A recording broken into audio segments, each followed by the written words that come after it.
আজকের ভিডিওতে আমরা আলোচনা করব টালিতে বিভিন্ন ইম্পর্টেন্ট কি এবং টালির বিভিন্ন শর্টকাট কি গুলো নিয়ে। তো শুরুতে আলোচনা করব হচ্ছে টালির ইম্পর্টেন্ট কি গুলো।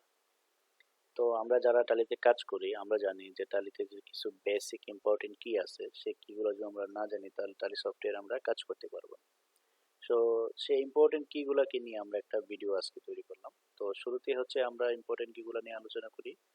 তো আপনারা চাইলে আপনার সেই ইম্পর্টেন্ট কি গুলা নোট করে রাখতে পারেন। তো আমি স্টেপ বাই প্রত্যেকটা ইম্পর্টেন্ট কি বলবো এবং তার ডিটেলস বর্ণনা বলে দিব যে কোন কি কোন কাজে ব্যবহৃত হয়। তো শুরুতে হচ্ছে স্কেপ। তো স্কেপের কাজটা হচ্ছে আপনি যখন কোন একটা ফিল্ডে থাকবেন, সাপোজ আপনি এখন ডে বুকে আছেন, আপনি যদি এখন ব্যাকে যেতে চান সেক্ষেত্রে আপনি স্কেপ প্রেস করে পেজটা ব্যাক করতে পারবেন। মনে রাখবেন স্কেপ হচ্ছে পেজ ব্যাক করার জন্য। এই যে এখন আমি ডে বুক প্রফিট এন্ড লসে আছি, ব্যাক করে যাব হচ্ছে তার প্রিভিয়াস পেজে যাব, স্কেপ প্রেস করব, তার প্রিভিয়াস পেজে যাব, আমি আবার স্কেপ প্রেস করব এবং লাস্ট পেজে আসার পরে যদি আমি স্কেপ প্রেস করি সেক্ষেত্রে আমার সফটওয়্যার এক্সিট হয়ে যাবে। ঠিক আছে, তো সবাই আমরা স্কেপের কাজটা বুঝতে পারলাম।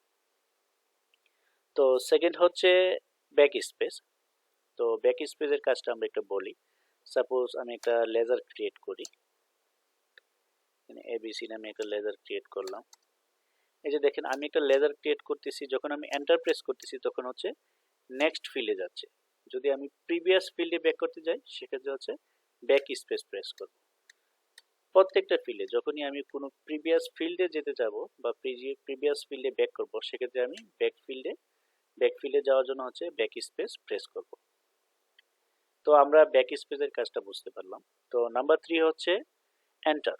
তো এন্টারের কাজটা আমরা এখানেই বুঝতে পারি যে আমি যখন নেক্সট ফিল্ডে যাব তখন আপনি এন্টার প্রেস করব এবং প্রত্যেকটা ফিল্ডে যখন যাওয়ার লাস্ট ফিল্ডে যাওয়ার পর একটা পপ আপ শো করবে অ্যাকসেপ্ট ইয়েস অর নো।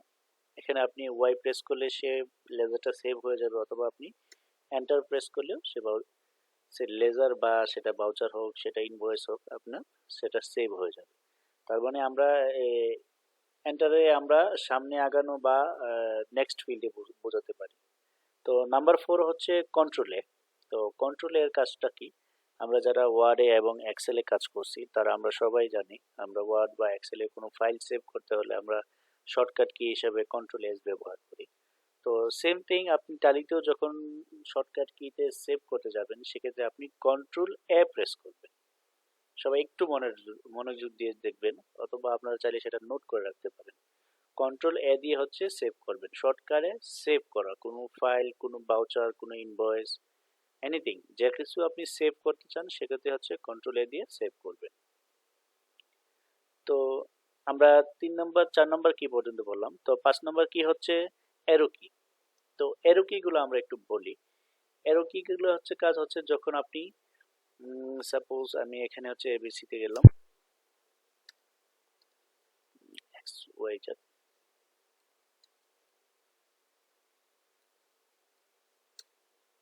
এখানে দেখেন অ্যারো কি কাজটা আমরা একটু বলি। এই যে যখন কোনো একটা ফিল্ডে যাওয়ার পরে সেই ফিল্ডে পপ আপ শো করবে বা আন্ডার গ্রুপে আন্ডার ফিল্ডে আসছি সেই আন্ডারে কি কি আছে এক্সিস্টিং, যদি আপনার কোনো কিছু ক্রিয়েট করা থাকে বা কোনো লিস্ট থাকে সেই পপ আপে যখন আপনি আপ ডাউন লেফট রাইট করবেন তখন আপনি এরো কিতে আপ ডাউন লেফট রাইট করবেন যখন পপ আপ শো করবে তখন। কিন্তু আপনি অন্য অন্য ক্ষেত্রে কিন্তু উপরে ফিল্ড বা নিচের ফিল্ডে যাওয়ার জন্য আমরা কিন্তু একটু আগে বলেছিলাম যে ব্যাক স্পেস হচ্ছে প্রিভিয়াস ফিল্ডে যাওয়ার জন্য আর এন্টার হচ্ছে নেক্সট ফিল্ডে যাওয়ার জন্য। আর যখন কোনো পপ আপ শো করবে সে পপ আপ আপ ডাউন করার জন্য বা লেফট রাইট করার জন্য হচ্ছে আমরা এরোকে ইউজ করব। তো তারপর হচ্ছে নাম্বার 6 হচ্ছে অল্টার ডি। অল্টার ডির কাজটা আমরা একটু দেখি। অল্টার ডির কাজ হচ্ছে ডিলিট করা। সাপোজ আপনি কোনো একটা লেজার, কোনো একটা ইনভয়েস ডিলিট করবেন সেক্ষেত্রে আপনি অল্টার ডিতে সেটা ডিলিট করতে পারেন। সাপোজ আমি এই যে প্রথম যে পেমেন্ট ব্রাউজারটা আছে সেটা আমি ডিলিট করে দিব, সেক্ষেত্রে আমি এখান থেকে অল্টার ডি প্রেস করব, সেই ব্রাউজারটা ডিলিট হওয়ার জন্য একটা পপ আপ শো করবে। এখানে পপ আপটার মধ্যে হচ্ছে দুটো অপশন আছে, একটা হচ্ছে ইয়েস আর নো। আপনি ওয়াই প্রেস করলে সেভ হয়ে যাবে এবং নো প্রেস করলে বা এন প্রেস করলে সেটা ডিলিট হবে না। সরি, এখানে হচ্ছে ওয়াই প্রেস করলে হচ্ছে এই ব্রাউজারটা ডিলিট হয়ে যাবে এবং এন প্রেস করলে সে ব্রাউজারটা ডিলিট হবে না। তো সে ওয়াইয়ের পরিবর্তে আপনি এখানে এন্টারও ব্যবহার করতে পারেন, তাহলে সেই ব্রাউজারটা ডিলিট হয়ে গেল। দেখেন এখানে যে 13 নম্বর যে ব্রাউজার ছিল সেটা ডিলিট হয়ে গেছে। তো আমরা অল্টার ডি কাজ বুঝতে পারলাম। তো নাম্বার 7 হচ্ছে অল্টার সি। সাপোজ আমরা একটা ব্রাউজার ফিল্ডে আছি, এখানে আমরা পেমেন্ট করব, নির্দিষ্ট একটা পার্টিকে পেমেন্ট করব। সাপোজ এবিসি কোনো একটা পার্টিকে আমি পেমেন্ট করব বা রহিম নামে কোনো একজন পার্টিকে পেমেন্ট করব, কিন্তু সেই পার্টির লেজারটা এখানে ক্রিয়েট করা নাই। এই যে দেখেন এখানে কিন্তু একটা পপ আপ শো করছে, সেই পপ আপের আপ এবং ডাউন কিন্তু আমি এরো কিতে করতেছি। এখানে পার্টির লেজারটা ক্রিয়েট করে নাই, সেক্ষেত্রে আমি শর্টকাট ওয়েতে একটা ক্রিয়েট করতে পারি। সেজন্য হচ্ছে আমি অল্টার সি প্রেস করতে পারি, সেই পার্টির লেজারটা এখান থেকে আমি ক্রিয়েট করে নিতে পারি শর্টকাট ওয়েতে। তাহলে আমি করিম নামে একজন পার্টি ক্রিয়েট করে নিলাম, আমরা দিলাম হচ্ছে স্ট্যান্ডার্ড ক্রেডিটর, কন্ট্রোল এ দিয়ে সেভ করে দিলাম। তাহলে আমি এখান থেকে পেমেন্ট ভাউচারে থাকা অবস্থায় আমি কোনো লেজার ক্রিয়েট করে নিতে পারি এবং এখানে আমি অ্যামাউন্ট দিয়ে দিতে পারি।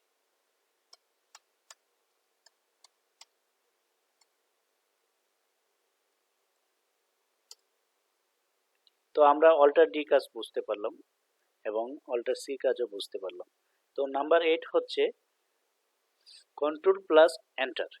তো কন্ট্রোল প্লাস এন্টারের কাজটা আমরা একটু বলি। তো আমরা সাপোজ এখানে হচ্ছে যে করিমের যে লেজারটা আছে, সাপোজ করিমের লেজারে এখানে তার স্পেলিং ভুল আছে, সেক্ষেত্রে বা তার আন্ডারটা আমরা চেঞ্জ করতে চাই বা করিমের কোনো ইনফরমেশন আমরা চেঞ্জ করতে চাই সে ভাউচারে থাকা অবস্থায়, সেক্ষেত্রে আমি কন্ট্রোল প্লাস এন্টার প্রেস করব। কন্ট্রোল প্লাস এন্টার প্রেস করার সাথে সাথে সে ভাউচার সেই লেজারের যে অল্টার মোড সেটা চলে আসবে। তো এখান থেকে হচ্ছে আমি তার যে কোনো ইনফরমেশন বা ফিল আমি চেঞ্জ করতে পারি। সাপোজ সেটা যদি আন্ডার যদি অন্য কোনো আন্ডার গ্রুপের আন্ডার হয়ে থাকে সেটা আমি চেঞ্জ করতে পারি, বা তার যদি নেমের যদি স্পেলিং ভুল হয়ে থাকে সেটাও আমরা চেঞ্জ করতে পারি। সাপোজ আমি দিয়ে দিলাম হচ্ছে মিস্টার করিম, এভাবে আমরা এখান থেকে সেভ করতে পারি। এবং শর্টকাট ওয়েতে সেভ করার জন্য হচ্ছে কি করতে পারি, আমরা ট্যালি সফটওয়্যারের জন্য হচ্ছে কন্ট্রোল এ প্রেস করতে পারি। তাহলে আমরা কন্ট্রোল প্লাস এন্টারের কাজটা বুঝতে পারলাম। তো পরবর্তী ইম্পর্টেন্ট কিগুলো কি হচ্ছে ব্যাক স্পেস বার, সরি, পরবর্তী ইম্পর্টেন্ট কি হচ্ছে স্পেস বার। তো স্পেস বারের কাজটা আমি একটু দেখাই আপনাদেরকে। সাপোজ আমি একটা ব্রাউজারে গেলাম, সেখানে হচ্ছে যখন আপনি কোনো একটা ফিল্ডে থাকবেন, যেখানে এখানে কিন্তু আমার পপ আপে সবগুলো লেজার শো করতেছে, কোনো ক্ষেত্রে যদি আপনার সেই পপ আপটা না শো করে, তখন আপনি যদি স্পেস বার প্রেস করেন তখন সেই লেজার যা এই ফিল্ডে কি কি লেজার থাকা আপনার ক্রিয়েট করা আছে সেগুলো শো করবে। তাহলে প্রত্যেকটা ফিল্ডে যখন আপনার কোনো লেজার বা আইটেম কোনো কিছু যখন আপনার তার লিস্ট বা পপ আপটা শো করাতে চান, সেক্ষেত্রে আপনি স্পেস বার প্রেস করবেন, সেটা এখানে পপ আপ হিসেবে শো করবে। তো পরবর্তী আরেকটা ইম্পর্টেন্ট কি আছে সেটাও আমরা একটু বলে রাখি। আমরা যখন টালিতে কাজ করি সচরাচর টালিতে মাঝে মাঝে কোনো ক্ষেত্রে দেখা যাচ্ছে কোনো এরর কাজ করে বা কোনো কিছু এরর এখানে চলে আসে, সেক্ষেত্রে আমরা টালি সে এররটাকে রিমুভ করার জন্য আমরা একটা কি ইউজ করতে পারি, সেটা হচ্ছে কন্ট্রোল অল্টার আর। কন্ট্রোল অল্টার আর প্রেস করার সাথে সাথে হচ্ছে কোম্পানি লিস্টে চলে আসবে, সে দেখাবে যে আপনার কোন কোম্পানিকে আপনি রিরাইট করতে চান। কন্ট্রোল অল্টার আর, সে এটার কাজ হচ্ছে রিরাইট, মানে আপনার সফটওয়্যারে যদি কোনো এরর থাকে সেটাকে সে রিরাইট করে নেবে। তো আমি আমার কোম্পানি সিলেক্ট করে দিলাম এবং সেটাকে রিরাইট করে নিলাম। তার মধ্যে কোনো এরর থাকে সেগুলোকে সে রিকভার করে নেবে।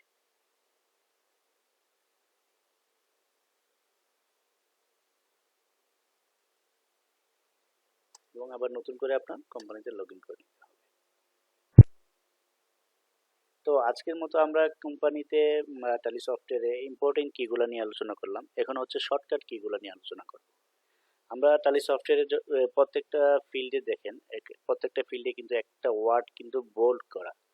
সাপোজ এখানে হচ্ছে ক্রিয়েটের সি, অল্টারের এ, চার্ট অফ অ্যাকাউন্টসের এইচ, ভাউচারের ভি, ডে বুকের কে, ব্যাংকিং এর এন, এভাবে কিন্তু প্রত্যেকটা ফিল্ডে যখন আপনি যাবেন তার ফিল্ডে কিন্তু একটা ওয়ার্ড কিন্তু বোল্ড করা আছে।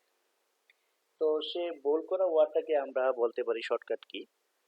কেউ কেউ সেটাকে টালির ভাষায় আবার হট কিও বলে থাকে। তো শর্টকাট কিগুলোর কাজ হচ্ছে আমি সেখানে ব্রাউজ না করে সরাসরি ওই কিটা প্রেস করে ওই ফিল্ডে আমি যেতে পারি। সাপোজ এখন যদি আমি ব্যালেন্স শিটে যেতে চাই সেক্ষেত্রে আমি বি প্রেস করলে আমি ব্যালেন্স শিটে চলে যেতে পারি। এবং ব্যাকে যাওয়ার জন্য হচ্ছে পেজ ব্যাক করার জন্য এসকেপ। যদি আমি ডিসপ্লে মোড রিপোর্টে যেতে চাই সেক্ষেত্রে আমি ডি প্রেস করলে ডিসপ্লে মোড রিপোর্টে চলে যেতে পারি। তাহলে এভাবে প্রত্যেকটা ফিল্ডে আপনি দেখেন এক একটা শর্টকাট কি অথবা হট কি আছে। এই কিগুলো আপনি যখন কাজ করবেন টালিতে কাজ করতে করতে সে কিগুলো আপনার ইউজড হয়ে যাবে, বা আপনি তখন ইজিলি আপনি মানে কোন ফিল্ডের জন্য কোন কিটা প্রেস করলে সেই ফিল্ডে যাওয়া যায় সেগুলো আপনার একদম এ টু জেড মানে হাতের নাগালে চলে আসবে। সাপোজ আমি যদি এখন স্ট্যাটিস্টিকে যেতে চাই সেক্ষেত্রে ডিএসএস প্রেস করলে আমি স্ট্যাটিস্টিকে চলে আসতে পারি। এভাবে যারা আপনারা কাজ করতে করতে সেক্ষেত্রে আপনাদেরও সেটা আয়ত্ত চলে আসবে। সেটা হচ্ছে এখন গেটওয়ে টালির মধ্যে আমরা শর্টকাট কিগুলো দেখলাম। এখন হচ্ছে আমরা টপ বারে কিছু শর্টকাট কি আছে সেগুলো আমরা দেখি। এই যে দেখেন টপ বারে হচ্ছে company, data, exchange, go to, import, export, email, print, help. প্রত্যেকটা কিন্তু ফিল্ড আছে। টপ বারে যে ফিল্ডগুলো আছে সেই টপ বারের ফিল্ডগুলোতে শর্টকাটে যাওয়ার জন্য কিছু কি আছে। দেখেন এখানে কোম্পানিতে যাওয়ার জন্য একটা শর্টকাট কি দিয়ে রাখছে সেটা হচ্ছে কে, এবং কে এর নিচে একটা আন্ডারস্কোর দেওয়া আছে। যখন কোনো কির নিচে আন্ডারস্কোর দেওয়া থাকবে তখন আপনি অল্টার দিয়ে ওই কিটা প্রেস করলে ওই অপশনও যেতে পারবেন। সবাই আবার একটু দেখেন, আমি অল্টার দিয়ে কে প্রেস করলাম, তখন আমি কি করলাম কোম্পানির যে ফিল্ডে চলে গেলাম বা কোম্পানি মেনুতে চলে গেলাম। এখন যদি আমি ডেটাতে যেতে চাই সেক্ষেত্রে আমি অল্টার ওয়াই প্রেস করে সে ডেটাতে যেতে পারি। তাহলে আমার যখন কোনো কির নিচে আন্ডারস্কোর দেওয়া থাকবে সেক্ষেত্রে আমি অল্টার দিয়ে ওই কিটা প্রেস করে ওই ফিল্ডে যেতে পারি সহজে। এখন যদি আমি এক্সচেঞ্জে যেতে চাই সেক্ষেত্রে আমি অল্টার জেড প্রেস করলে এক্সচেঞ্জে যেতে পারবো। যদি আমি ইম্পোর্টে যেতে চাই অল্টার ও প্রেস করলে ইম্পোর্টে যেতে পারি।